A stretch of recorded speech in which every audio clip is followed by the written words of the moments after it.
This is currently my favorite lens. And I mean, first of all, it was expensive. So I have to love it. I mean, do I have a choice? I could have bought other things, but no, I had to buy a lens. These things are expensive.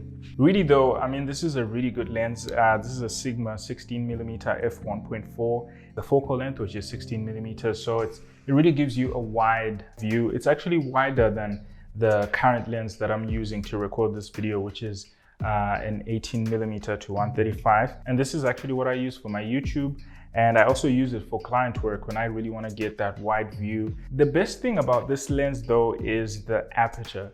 And if you don't know what aperture is about, I did a video sometime last year.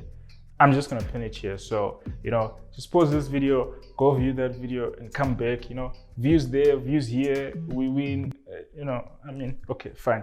But in a nutshell, what aperture is how much the lens can open up to let in light. The wider it opens, the more light actually goes in. But most importantly, the more depth of field you get. How aperture works is the lower the number, the wider it's opening.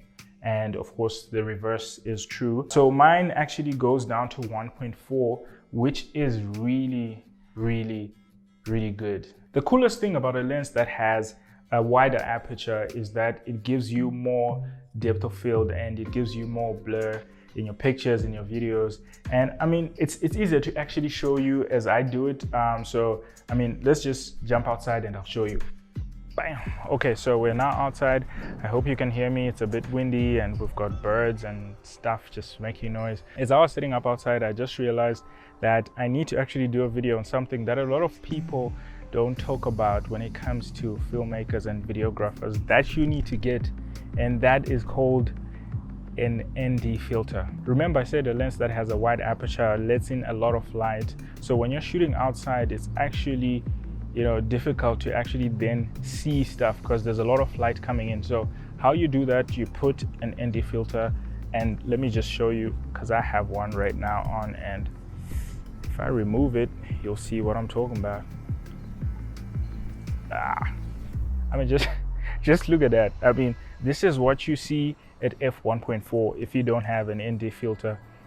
I mean, you could always then, compensate by increasing your shutter speed and all of that, but that then, takes away from the quality of your shot, because now, the camera is just trying to compensate by, losing detail in some of areas just to see. I'll do a video on ND filters, but today we're just talking about this lens. Right now I'm at f1.4 and you can see how blurry the background is. It's amazing, isn't it? But now I'm going to show you the difference between f1.4 and, for example, f14. Right, you're going to see how it's going to change at the back. So we're now at f14. That's a bigger number.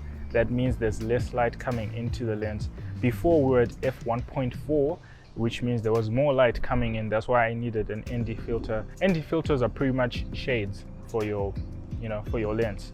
But I'll do an in-depth video about that. But now you can see the background is not as blurry as it was when it was at f1.4, and this shot doesn't look the same. I don't know if it's me, but I think the aperture does something to the sharpness of your image. I don't know, maybe it's an illusion. Okay, so we're back at f1.4. I mean, that's it. I just wanted to show you how cool this lens is. I mean, look at the background. I mean, that's really cool. Let me know in the comments down below what lens you're using, what you like, what you don't. Let me know. But apart from that, until next time. Oh, okay. So many retakes does one have to make.